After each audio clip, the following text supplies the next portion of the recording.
Olá, meus amigos, sejam muito bem-vindos aqui ao nosso canal Bíblia Talk. É um prazer imenso estar com você aqui hoje para juntos estudarmos a lição de número 9, que traz como título Perseverança dos Santos em Cristo. Essa lição de hoje ela está baseada no texto de referência, que é Hebreus capítulo 10, do versículo 19 até o versículo 22. Se você perdeu a nossa aula na semana passada, volte lá, assiste aquela aula, porque hoje nós estamos dando continuidade no capítulo 10, que foi iniciado na lição da semana passada. Então hoje nós estamos continuando aqui o capítulo 10 de Hebreus. Na semana passada nós fizemos a primeira parte desse capítulo e hoje nós vamos finalizar esse capítulo 10 do livro da Carta aos Hebreus. Quero lembrar você que se você ainda não é inscrito nesse canal, se inscreva, deixa o seu comentário, dá o seu like nesse vídeo, mostra para essa plataforma que esse vídeo é relevante e se não for pedir muito, eu gostaria que você compartilhasse esse vídeo com alguém que está fazendo esse estudo com você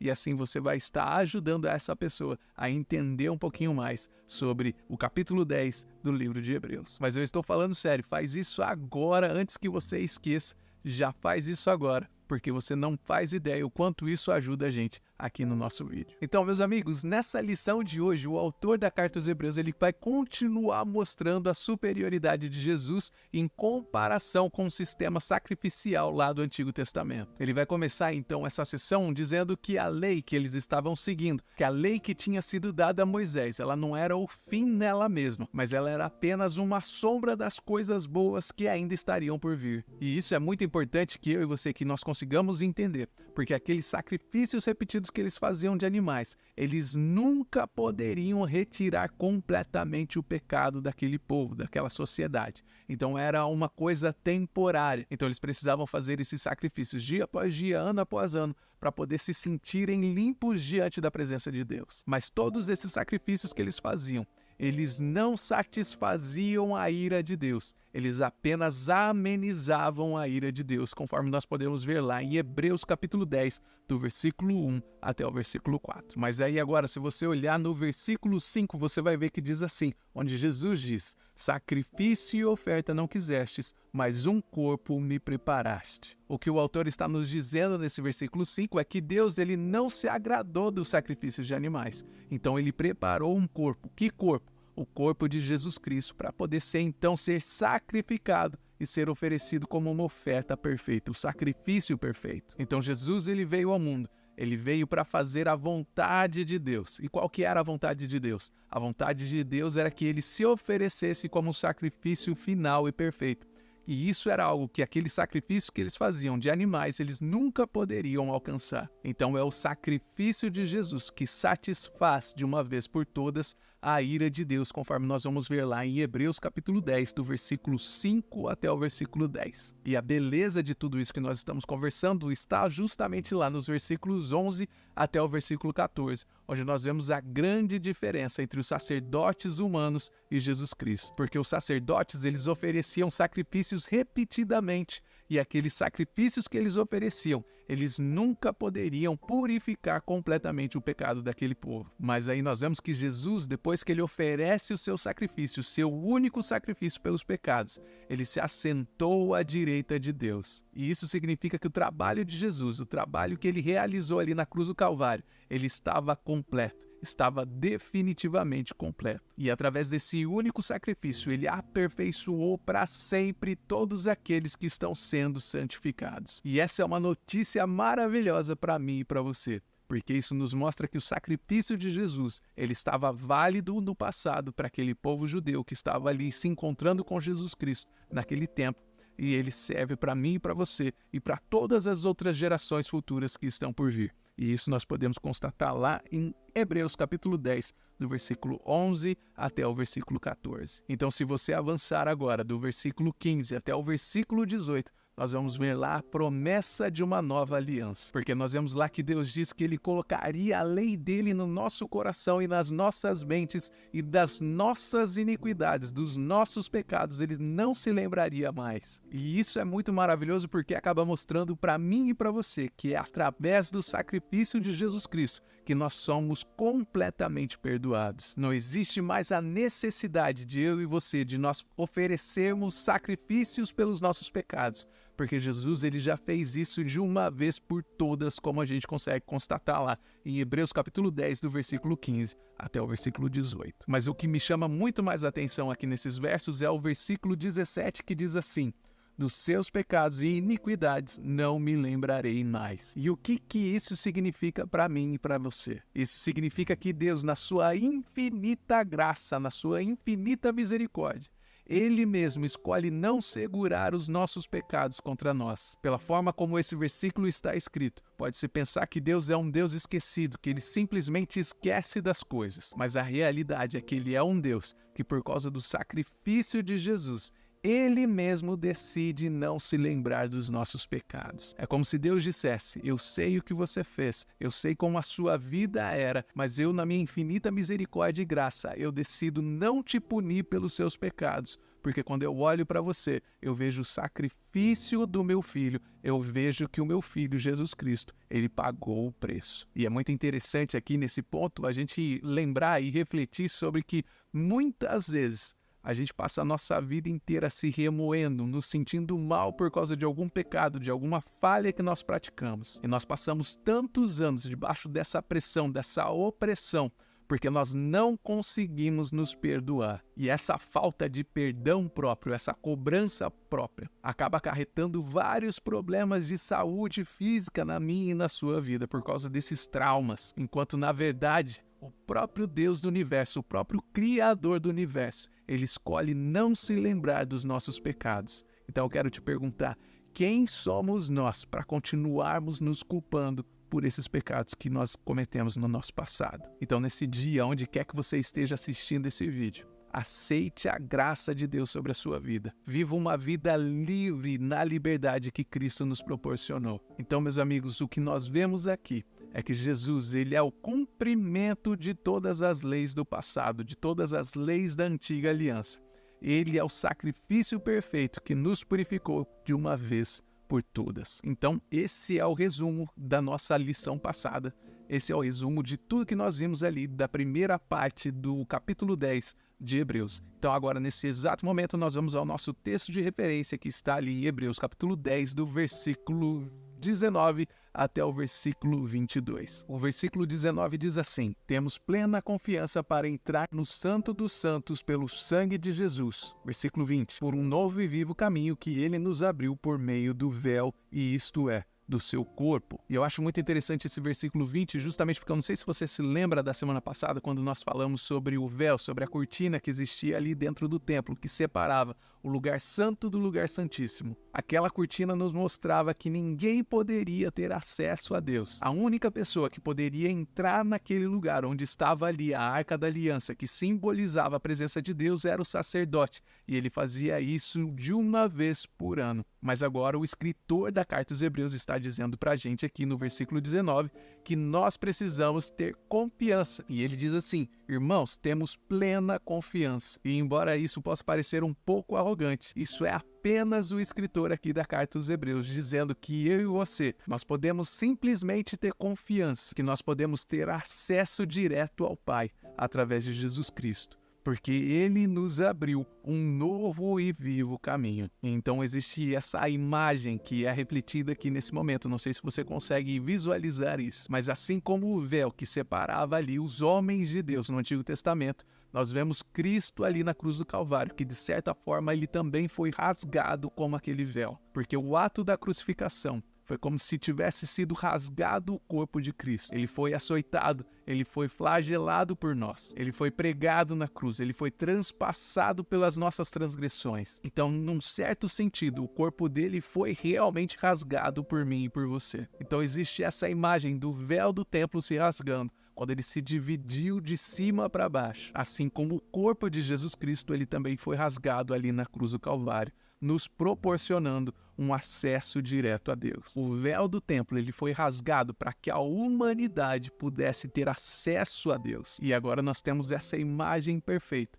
porque o acesso a Deus agora ele é liberado a todas aquelas pessoas que acreditam em Cristo e tudo aquilo que ele fez por nós. Então vamos ao versículo 21, que diz assim: temos, pois, um grande sacerdote sobre a casa de Deus. 22. Sendo assim, aproximemo-nos de Deus com um coração sincero e com plena convicção de fé, tendo os corações aspergidos para nos purificar de uma consciência culpada e tendo nossos corpos lavados com água pura. 23. Apeguemo-nos com firmeza à esperança que professamos, pois aquele que prometeu é fiel. Versículo 24.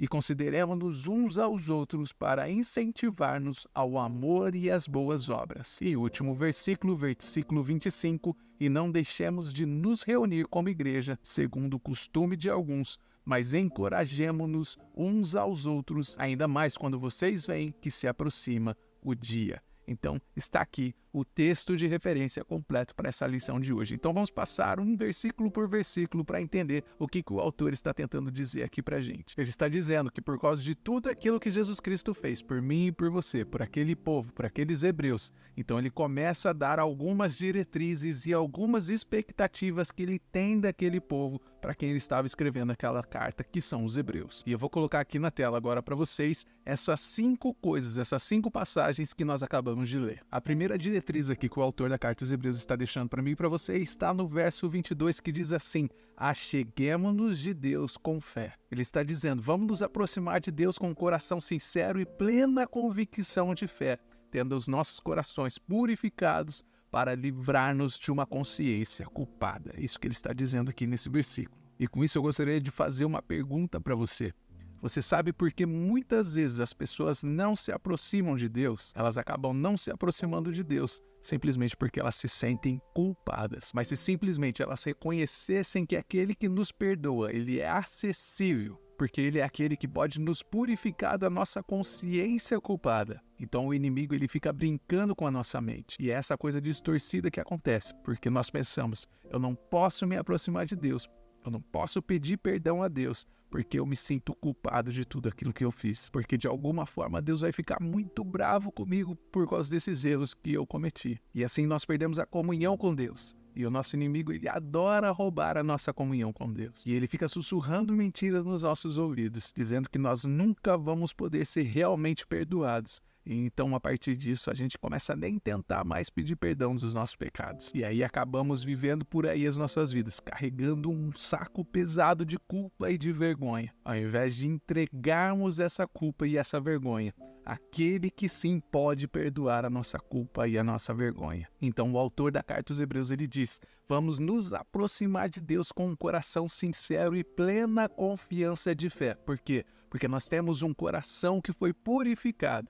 E isso foi feito não por mérito meu nem seu, mas é o que Cristo Jesus ele fez por nós. Porque foi ele que nos perdoou, foi ele que nos purificou de uma consciência culpada.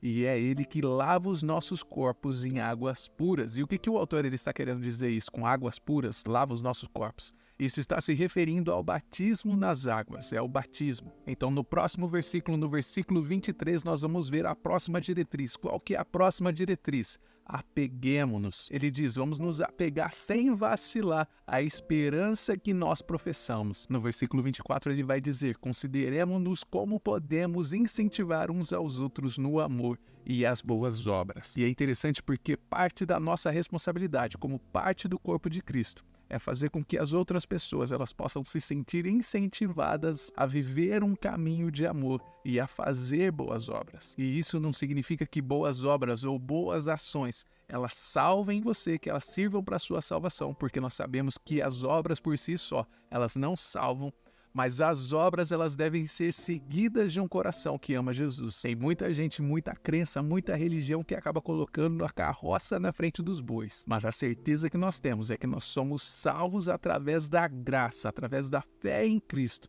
e não pelas obras. Mas mesmo assim, as obras elas acabam servindo como um fruto, elas acabam mostrando que nós somos salvos pela nossa fé em Jesus Cristo. E é por isso que nós devemos incentivar uns aos outros para que nós possamos operar e caminhar nesse caminho de amor, fazendo as boas obras. E aí no versículo 25 ele vai dizer, não deixemos de nos reunir. E muitas vezes a gente não consegue entender a necessidade de estarmos em comunhão na igreja. E na verdade, quando nós estamos fazendo esse tipo de questionamento, na verdade nós não conseguimos entender ainda direito como funciona o corpo de Cristo. E ainda mais nesse século, nesse tempo, no espaço que nós estamos vivendo no dia de hoje, onde nós temos cultos online, onde nós temos tanta presença de pessoas falando de Deus, aqui no YouTube ou em todas as outras plataformas das mídias sociais.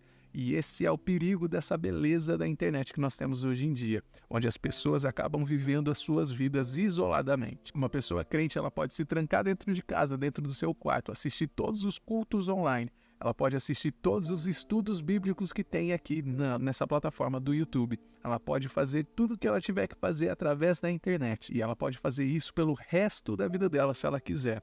Mas essa pessoa que fizer isso, ela vai estar se privando de uma coisa que acontece quando nós estamos reunidos como igreja. É interessante porque existem várias pessoas que fazem esse tipo de questionamento. Elas se perguntam, será que eu realmente preciso ir para a igreja? E aí elas vão dizer que encontram Jesus em tantas outras formas, que elas encontram Jesus na sua casa, na floresta, que elas encontram Jesus olhando para as estrelas, alguma coisa assim. E deixa eu te dizer uma coisa, eu tenho certeza que você pode encontrar Deus em qualquer uma dessas coisas, mas eu quero te dizer que essas coisas juntas, tudo isso que você disse é muito bom, todas essas formas de encontrar Deus são muito boas, mas nenhuma delas substituem você estar junto com o povo de Deus na casa de Deus. E é por isso que o autor aqui da Carta aos Hebreus, ele está nos encorajando, para que nós possamos nos encorajar uns aos outros na nossa comunhão e não deixarmos de nos reunir como igreja. Então, por último, aqui no versículo 25, ele vai trazer a última diretriz. Encorajemo-nos uns aos outros. E esse é o motivo pelo qual nós nos reunimos como igreja. Nós nos reunimos como igreja para encorajarmos uns aos outros. E eu espero do fundo do coração que você esteja fazendo isso aí na sua congregação. E ele ainda diz aqui no versículo 25 que nós devemos fazer isso justamente agora que nós estamos vendo o dia do Senhor se aproximando. E esse dia que ele está falando aqui é justamente o dia D.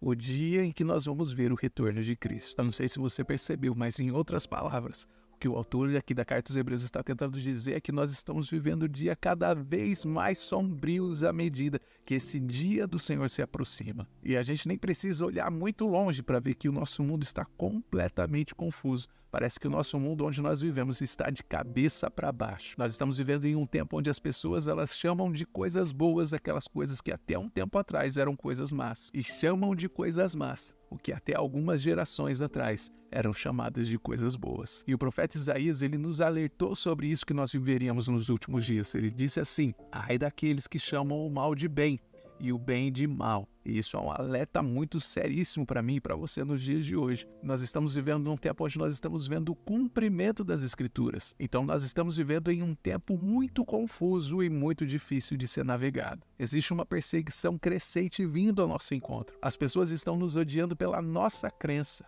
Nós nem precisamos dizer nada, a gente não precisa se manifestar, nós não precisamos abrir a nossa boca.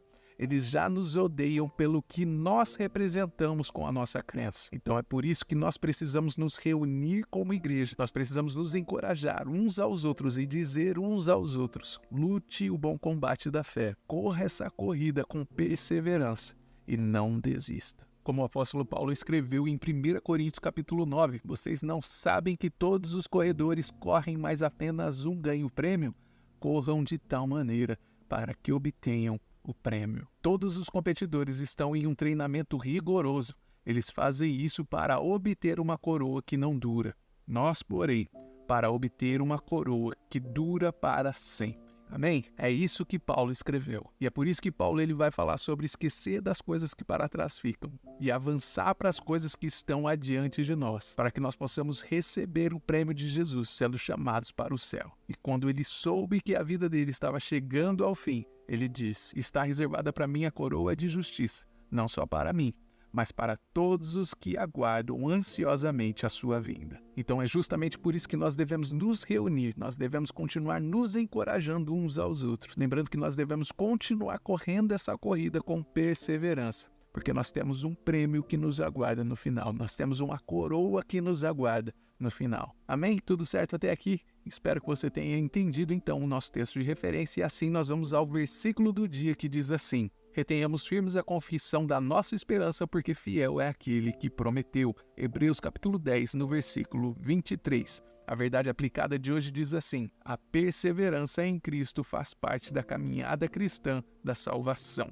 E assim nós vamos ao primeiro tópico dessa lição, que traz como título um novo e vivo caminho. Meus amigos, nesse primeiro tópico nós vamos falar sobre a perseverança dos santos em Cristo, porque justamente aqui em Hebreus capítulo 10 que nós estamos estudando, nós somos lembrados dessa nova forma de nos aproximarmos de Deus. Não é mais como era antigamente, através daqueles rituais e sacrifícios de animais, mas pelo sangue precioso de Jesus Cristo, Cordeiro de Deus, que realmente tira o pecado do mundo. Porque antes da morte de Jesus Cristo, o acesso à presença de Deus lá no tabernáculo, ele era completamente restrito. Era somente o sumo sacerdote que poderia entrar lá no Santo dos Santos, e isso acontecia apenas uma vez por ano, quando ele fazia ali o sacrifício de um animal, e então ele entrava com o sangue daquele animal que foi sacrificado até ali o Santíssimo Lugar. E então, graças ao sacrifício de Jesus lá na cruz do Calvário, aquele véu foi rasgado de alto a baixo e então nós tivemos acesso direto ao trono da graça de Deus, conforme nós podemos ver lá em Hebreus capítulo 10, do versículo 19 até o 20. Então, a partir daquele momento, todos nós que estamos em Cristo Jesus, nós podemos nos aproximar de Deus com confiança. E todos nós somos convidados a trilhar esse caminho. Qual que é esse caminho? O vivo e novo caminho com sinceridade de coração e com fé. E aí, como nós já vimos lá em Hebreus capítulo 10, no versículo 22, nós somos exortados que nós devemos nos aproximar de Deus com um coração sincero e com a plena certeza da nossa fé, com os nossos corações purificados e com os nossos corpos lavados em águas puras. E isso significa que através de Jesus Cristo, através daquilo que Jesus Cristo fez na cruz do Calvário, nós temos hoje o direito de um relacionamento direto e pessoal com Deus. E esse tipo de relacionamento era algo inimaginável sobre a antiga aliança. E para sermos dignos desse acesso, nosso coração e a nossa consciência, elas precisam estar limpas. E isso é algo muito semelhante ao que nós tínhamos lá no antigo sistema. Eles tinham também rituais de purificação e os sacrifícios que eles precisavam fazer, que eram necessários para que os sacerdotes pudessem se aproximar de Deus. Só que na nova aliança, o sangue de Jesus, ele nos purifica de todo o pecado e ele nos habilita a nos apresentarmos diante de Deus de forma justa, de forma pura. Nós vivemos em um tempo completamente diferente, onde Jesus enviou o seu Espírito Santo para habitar dentro de mim e de você. E esse Espírito Santo é aquele que nos guia, que nos fortalece para que nós possamos viver uma vida de santidade. E é essa presença diária do Espírito Santo na minha e na sua vida que nos faz aptos para que nós possamos estar todos os dias diante da presença de Deus. E essa presença de Deus, ela deveria ser buscada e valorizada com toda a nossa alma. Então nós devemos perseverar na fé, mantendo firme a nossa esperança, porque aquele que nos prometeu, ele é fiel para cumprir. E é por isso que nós devemos encorajar uns aos outros, para que nós possamos buscar constantemente a presença desse Deus, sabendo que através de Cristo nós temos esse acesso direto ao Pai. E é através do sangue de Cristo que nós somos capacitados para viver uma vida debaixo da sua graça. E assim nós vamos ao segundo tópico dessa lição, que traz como título Firmes na Promessa. E eu acho que, em primeiro lugar, nós precisamos entender o que é convicção. Se você olhar no dicionário, se você for fazer uma pesquisa no dicionário, eu estou falando da palavra convicção de acordo com o dicionário Roais. O dicionário vai dizer que é uma opinião firme sobre algo, baseado em uma prova ou uma razão interna, ou como resultado da influência ou persuasão de outros. Também pode ser um princípio ideal, considerado como um modelo de perfeição. Então, o que seria convicção em termos da nossa fé? A nossa fé, ela precisa ser convicta para que nosso entendimento ele não fique abalado por questões ou dúvidas. E isso nós podemos ver lá em Colossenses capítulo 2, no versículo 2, onde nós vamos ver que fala sobre nós termos um coração confortado e unido no amor, que nós possamos ter a certeza do nosso entendimento. Então, ser convicto é nós termos a certeza de alguma coisa. Se você olhar lá em Tito, capítulo 1, no versículo 5, você vai ver que Paulo ele está instruindo Tito a corrigir aquelas coisas que estavam faltando e a estabelecer presbíteros. Então nós vemos que Paulo ele estava convicto daquela necessidade de tomar aquelas ações. Então sermos convictos na nossa fé significa que nós não vacilamos, nós não esmurecemos mesmo quando nós estamos enfrentando dificuldades. Então a nossa fé nas promessas de Deus, elas estão firmadas, baseadas na palavra do próprio Deus e no nosso encontro, no encontro que nós tivemos com Cristo Jesus. Se nós avançarmos aqui um pouquinho na lição, nós vamos ver que em Hebreus capítulo 10, no versículo 23,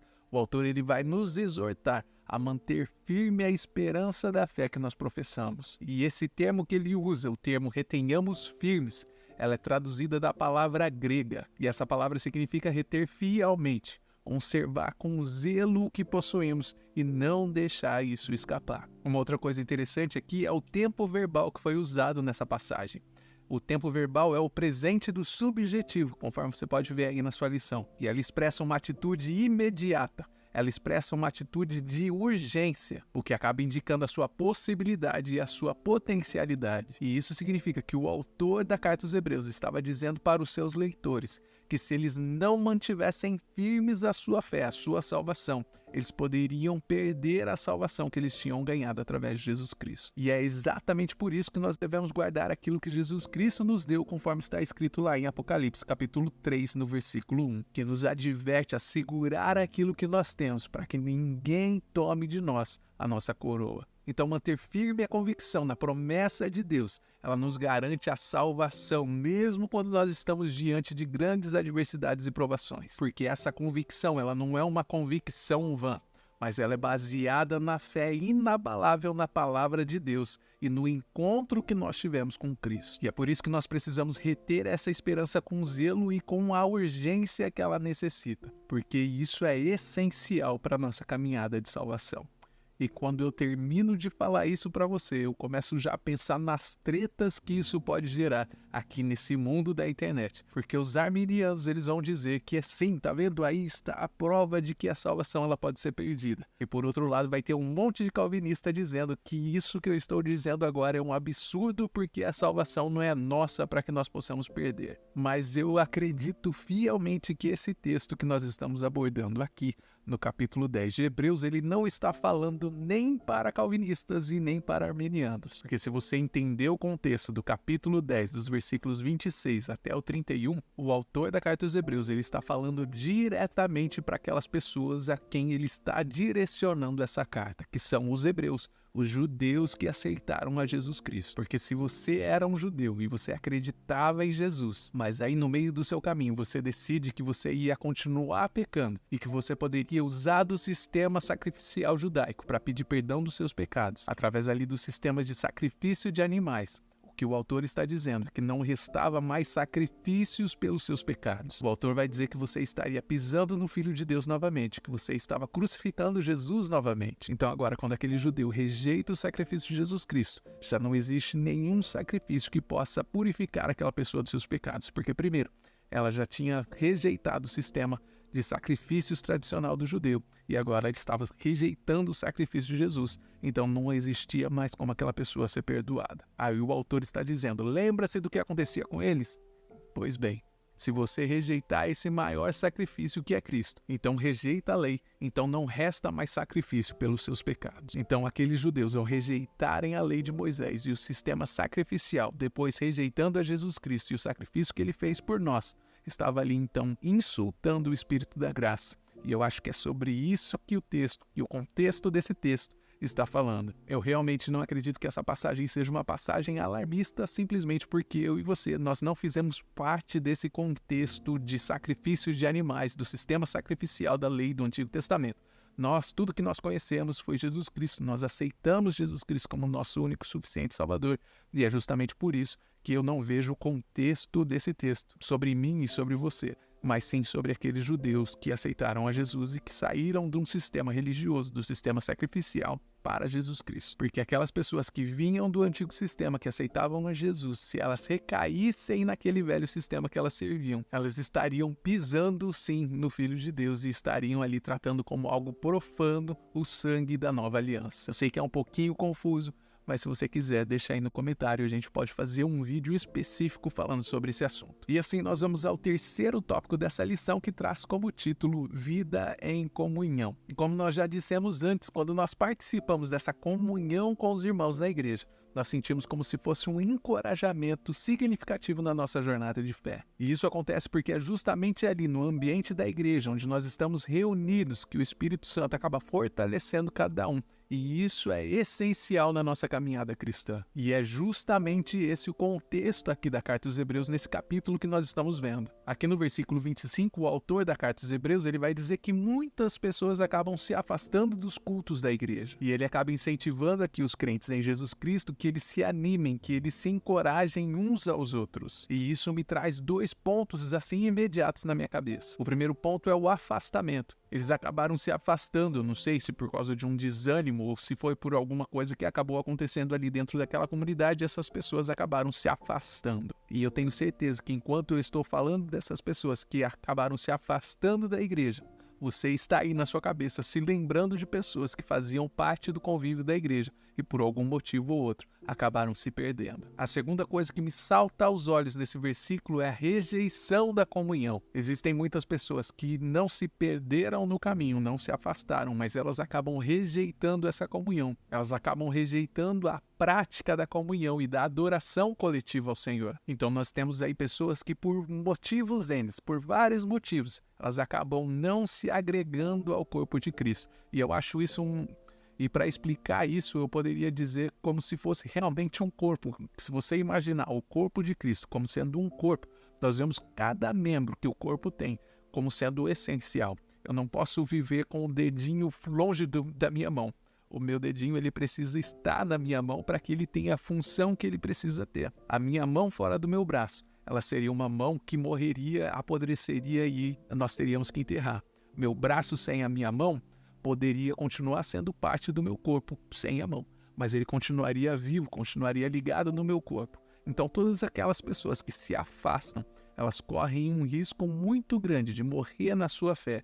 Então nós vemos que a comunhão e a participação nas reuniões gerais das igrejas, elas são cruciais no culto a Deus. E por quê? Porque Cristo se faz presente quando nós estamos reunidos no nome dele. Jesus disse que onde tivesse 2 ou 3 reunidos no nome dele, ali ele estaria. Nós vamos ver isso lá também em Mateus capítulo 18, no verso 20. Então nós vemos aqui em Hebreus, no capítulo 10, e em Hebreus capítulo 3, no verso 13, que a comunhão, ela nos fortalece. Nós vamos ver aqui também nesse terceiro tópico a importância da exortação e do encorajamento. Nós vemos que a exortação, ele é um ato de encorajar alguém a fazer algo, a estimular uma pessoa, a animar uma pessoa. Mas quando nós falamos sobre exortar alguém, muitas vezes nós temos a ideia errada, a interpretação errada, de que exortar alguém é uma forma de advertência, de chamar a atenção daquela pessoa. Então nós vemos aqui o autor da Carta aos Hebreus, ele está nos exortando à fidelidade e à santidade, como nós vemos lá em Hebreus capítulo 10, no verso 35.